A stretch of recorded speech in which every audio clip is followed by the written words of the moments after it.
Hulk Hogan faces backlash over Chris Benoit comments. Plus, a TNA star has been granted their release. And Adam Copeland gives an update on his AEW return. It's all in the Cultaholic Wrestling News right now. So, Hulk Hogan was a guest on Impulsive with Logan Paul.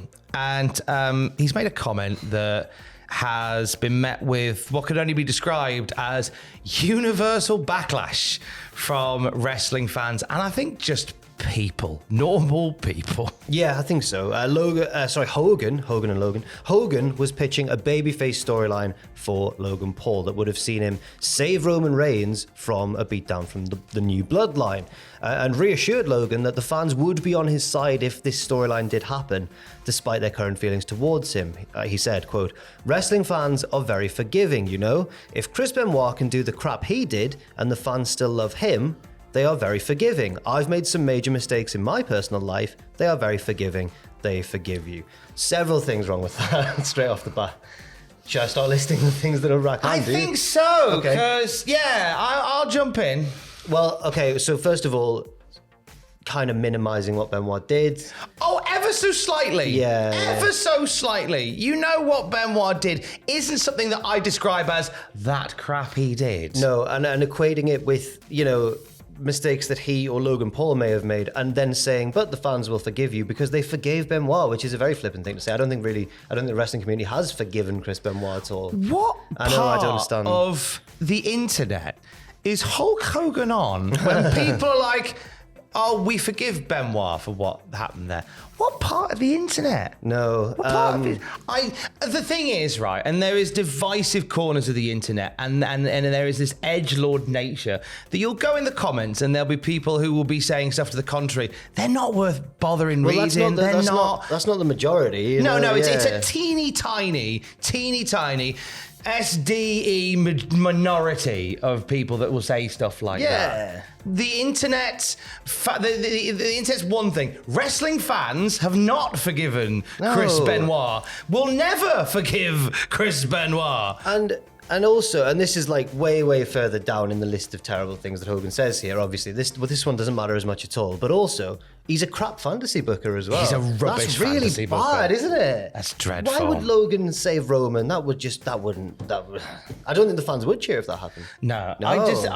You have to be a special kind of removed from the greater world to go, according to fans, they're all right with Chris Benoit. No. Absolutely not. Absolutely not. What it all like?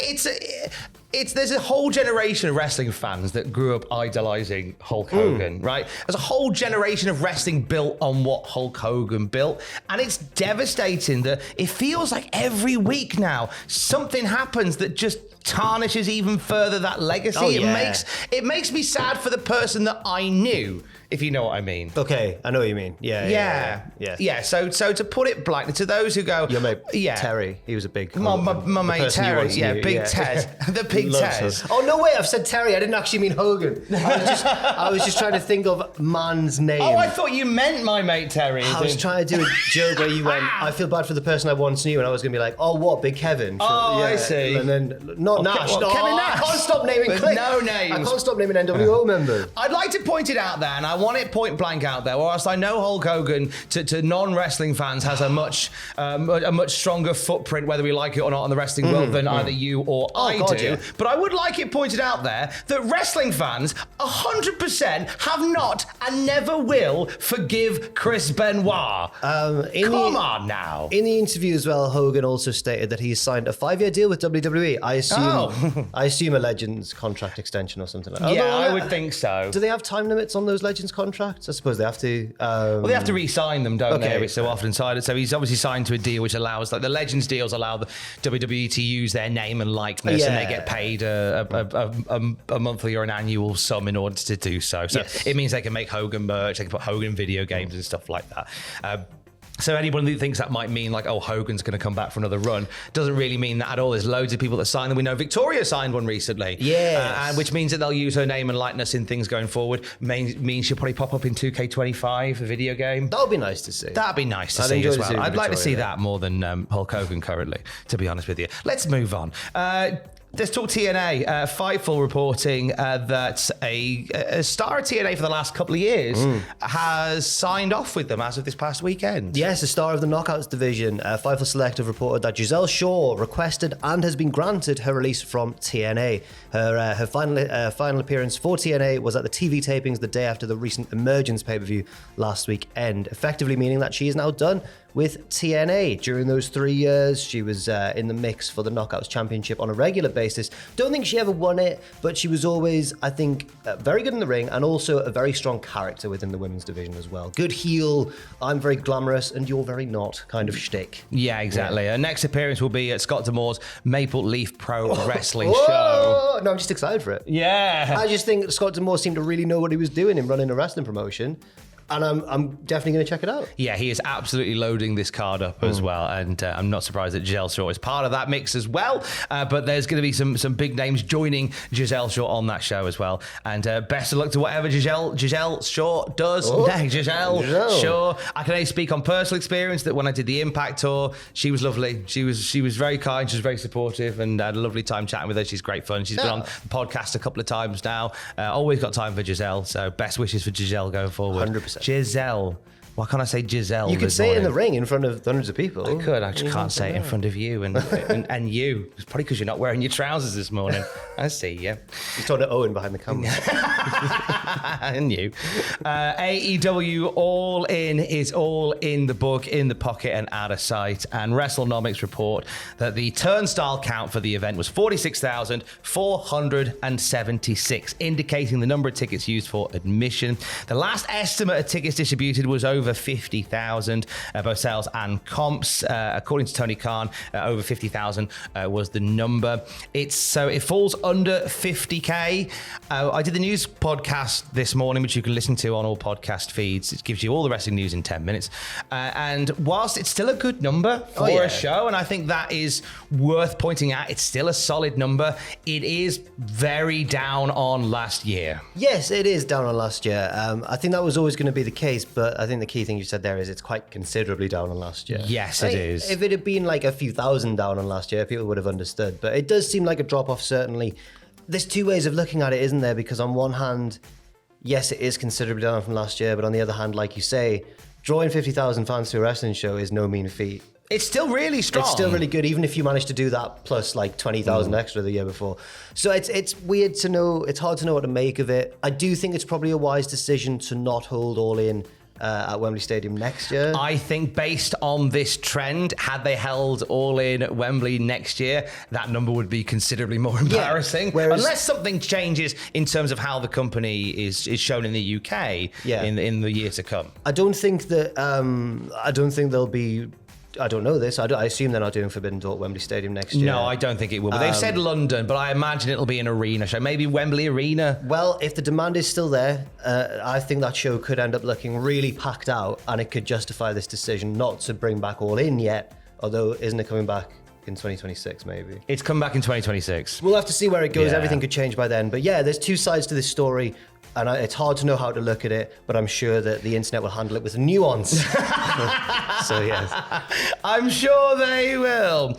I want to give some love to this because a real special event took place at Korakuen Hall yesterday. Tributes paid to Yoshihiro Takayama, the Takayamania Empire show, the third of its kind, used to raise money for fallen Japanese star Yoshihiro Takayama. He was paralyzed in the ring a few years ago, and he was in attendance at this one. He was in his wheelchair, and he was brought into the ring for a show of appreciation and challenged to a match there and then by Minoru Suzuki. Yeah, Suzuki challenged him to a match. The bell sounded, which I thought, no, surely not. What? And then Suzuki said, he called for Takayama to strike him. The match was ruled a no contest, obviously, and Suzuki said the match would be postponed until Takayama could stand up and kick him in the face. And then the two hugged and the crowd cheered. So what initially seemed quite a terrifying moment quickly turned into actually a very poignant one. It was genuinely a really wonderful moment, and it was all the love in the room for Takayama, and I think it shows you the power of wrestling coming together during something like this. Yes. I think there was fears that there's obviously he's paralyzed. He was initially paralyzed from the neck down, and I believe he's now paralyzed from the shoulders down. So there is still some hope that we could see Takayama walk again. It would be fantastic, obviously. If there's at least anything good that these shows do apart from fundraising and everything, it's also raising awareness and also raising awareness of Takayama's career. He's one of only, I think, 5 men to hold the top 3 belts in Japan: the New Japan IWGP Heavyweight Championship, All Japan's Triple Crown, and the GHC in Noah. And he's one of, I think, 4 or 5 wrestlers to hold all 3 of the big companies' belts. And also everyone remembers him from that legendary shoot fight between him and Don Fry when they just punch each other in the face lots of times. My gosh, yeah. Did you see this event really brought together a lot of legends of Japanese wrestling as well? Because the main event was Suzuki versus Katsuyori Shibata. And did you see Kenta Kobashi get involved as well? That was lovely. On commentary or just at ringside or whatever. And Shibata drags Suzuki over and Kobashi stands up, gives him a big chop. And then Shibata throws Suzuki aside and goes, actually, I'll have a chop as well. Go on, then. While I'm here. Yeah, while I'm here. And Kobashi chops him and then he goes, and another one. It's really great. You could see, like, for Shibata, this was the first time he'd been in Korakon Hall for many years. And you could tell it was something that meant a lot to him as well. And obviously to get a shot from Kobashi as well. Yeah. Like, it was a real special moment in the calendar.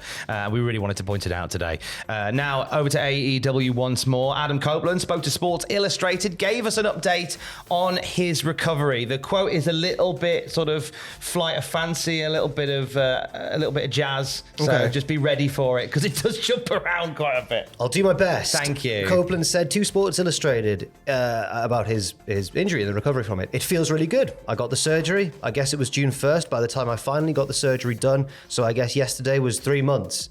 I've never broken my leg before, so I didn't know what that entails or what that entailed. With my Achilles, it was a process that's not, this is not that, which is good, because the Achilles, I was working 8 hours a day on that thing. It became a full-time job and I got back in 6 months, but it was a lot of grinding of teeth. This isn't that more than anything. He then revealed that he's had a plate inserted into his leg. He said it's trying to get the power back and the flexibility from bringing your toes to your knee. That's the last area that doesn't want to go, yet because the plate goes down to the ankle, because it was a lower fracture, it was a lower tibia fracture, the plate butts up against the ankle bone. I think that'll be what I need to get through in order to be able to get all of that power back.